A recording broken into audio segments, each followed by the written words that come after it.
The technical definition of a habit is a behavior that has been repeated enough times to be more or less automatic. So things that you can do pretty much without thinking about them. Unplugging your toaster after each use, or tying your shoes, or brushing your teeth. Things that you pretty much just go on autopilot when you do them. Now, we often use the word habit to mean different things than that, and we can get into this more. Like, you might say things like, I want to get in the habit of working out, or I want to get in the habit of writing every day. And I know what you mean when you say that, right? You mean I want to make it a regular practice. I want to make it this daily ritual that I follow.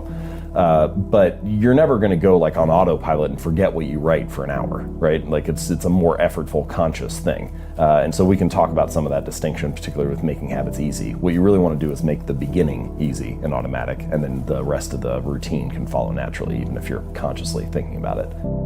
So that's what a habit is. It's this automatic response. Now, why does the brain build them? What role does it play? Well, as you go through life, you need energy to survive. And this is true not just for humans, but for all organisms need some kind of energy to survive. And getting energy requires energy. You need to eat food to be able to walk around and find the next meal. And using energy is expensive because the more energy you use, the less you have available for the other things that life throws at you. And so your brain is looking for ways to conserve energy whenever possible. And habits are a great method for doing that.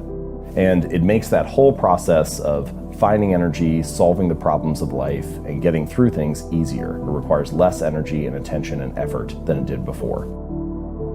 I started to realize, similar to what I hinted at a moment or two ago, that both luck and habits play a role in life, but that you have control over your habits. And the funny thing is, we're building them all the time, but a lot of people don't feel like they have control over their habits. They feel like their habits are taking control of them, that they're like a victim of these bad routines.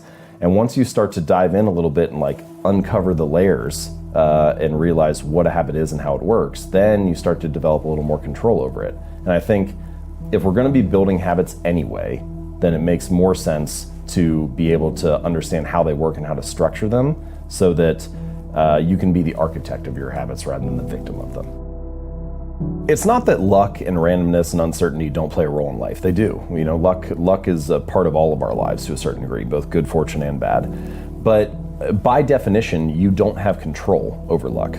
And your habits also matter. And I think that the reason they're so worthwhile to focus on and understand is that they are the portion of your life that you can influence that also determines your outcomes. It's not just luck, it's not just habits, but one of those you have control over. And so it makes sense.